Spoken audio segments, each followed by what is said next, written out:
When I first started the brand, I didn't have any money. You know, like I used my own money, and I think that's how all brands start. You know, you kind of have to invest in yourself if you believe in yourself, you know? And so that's what I did.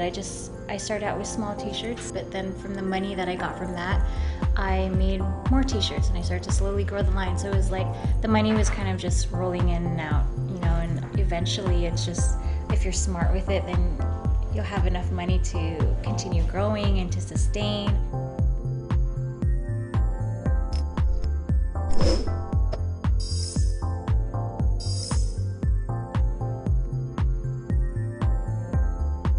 I grew up in Southern California, in San Diego. I come from a Filipino-American household. My parents both immigrated here from the Philippines. I grew up around a lot of minorities. It was very much Filipino, Mexican, and African-American.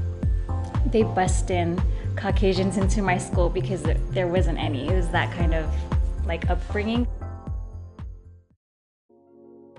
I loved art growing up. I think it stems from my dad being super artistic, and when he was in the military, every time he'd send over letters, the typography on the envelope was always different. And so like I always wanted to mimic it and be like my dad. I think my parents are always supportive of me being creative, like on top of like the arts. Like I also was dancing and like performing always, and my parents loved that aspect, but I don't think they ever wanted me to take that into like my professional life. It was always like, are you sure? Are you sure you don't want to be an engineer or a doctor or a nurse like your cousin? You know, that was just always the case. I went to San Diego a lot when I was younger because I was in a gang, and we would go down to San Diego because we wanted to see other girls that were into gangsters.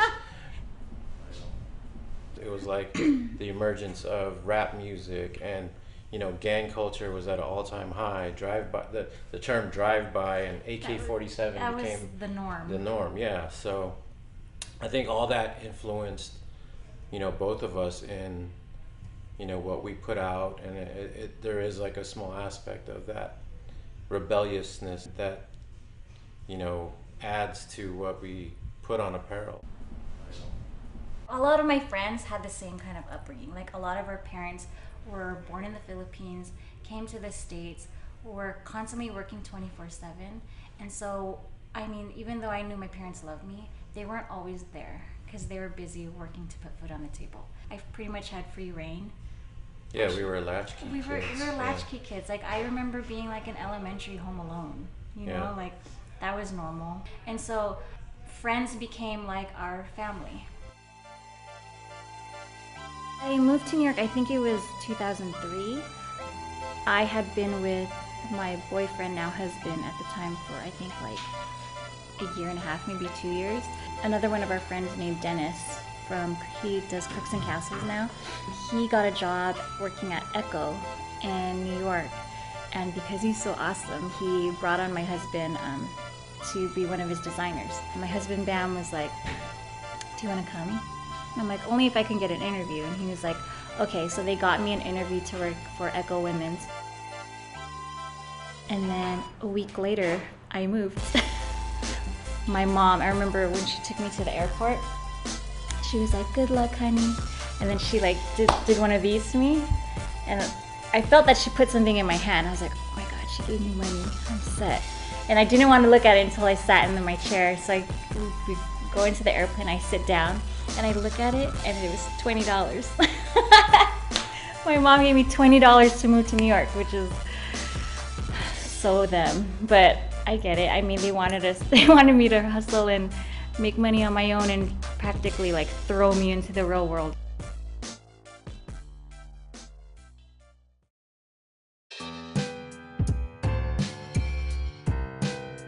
I was like excited and smiling, like, hi, I'm Lanie. I'm here for my interview with Echo Women's, Echo Red.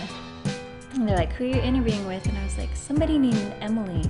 And they were like, oh, she left for China the other day. She's not going to be back for another month. I was like, what? Like, she told, I don't know if she didn't get the memo or whatnot. So I practically moved there for an opportunity that did not happen. And so right away, I just started sending my resume out to everybody that I knew out there.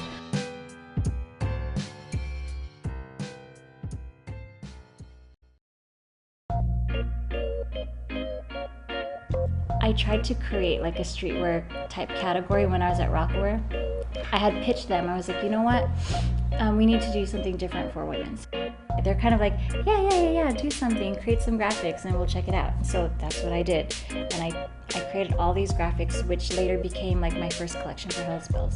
And I pitched it to my bosses or my directors. They were like, nah, I don't think it's us. And so all of these graphics, all of this art kind of accumulated in this little folder that I had, an untitled folder on my desktop.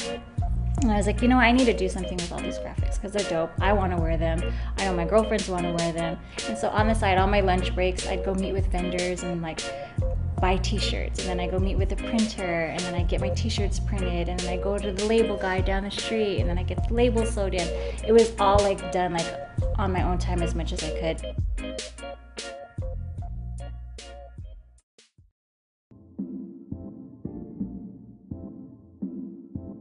I even remember one time I wore one of the t-shirts to one of our meetings with Jay, and we're having a meeting about ROCAWEAR or whatever, and he was like, hold up. He's like, tell me about your shirt. He's like, what is that? And I was like, oh. And I looked at my bosses like, like this could have been you guys. This could have been our shirt, but no. I was like, oh, it's my brand, it's HLZBLZ, and he liked it. He's like, oh, that's dope. And so I gave him a package, and he gave it to Beyoncé, and she later wore it. And that was like the jump off for HLZBLZ.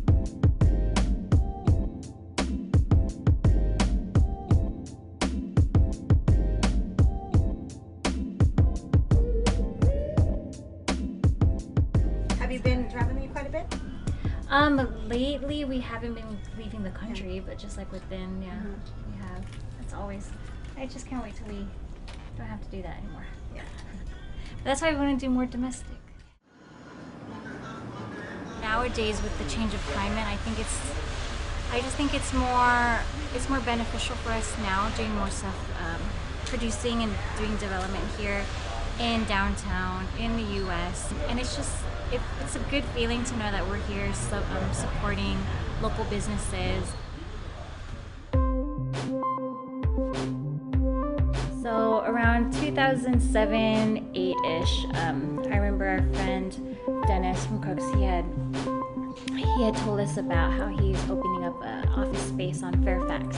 It was crazy. Like I walk in and literally like I could touch maybe like every wall. You know, it was so small, but we were so psyched and we were so happy for him, and we were like, wow, you're doing it. Like I can't believe you're out here, you have your own office. Like our minds were blown. Shortly after, I rented a space, the same size space, like right next to him.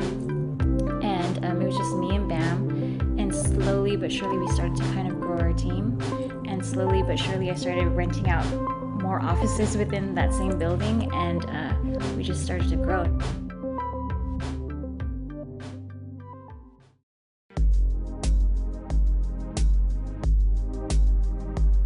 There's so many reasons why I started HLZBLZ, one of them being that I never could find anything that I liked when I went shopping. You know, everything was so either overly feminine or just too cutesy for me. It's not only a women's streetwear brand, to me it's a lifestyle. You know, it's about like-minded women who are independent, are strong, who aren't afraid to express themselves, whether it be verbally or through their clothes. I wouldn't ever design anything that I don't think I wouldn't love wearing, you know, and I think that's very important. Like anybody who has any brand, any company, you need to, a part of your DNA needs to be in it for it to be successful and genuine.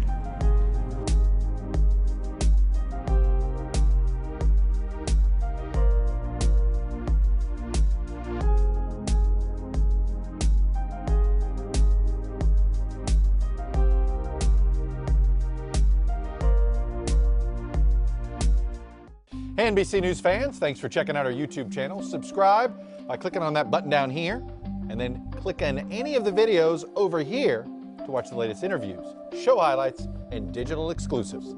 Thanks for watching.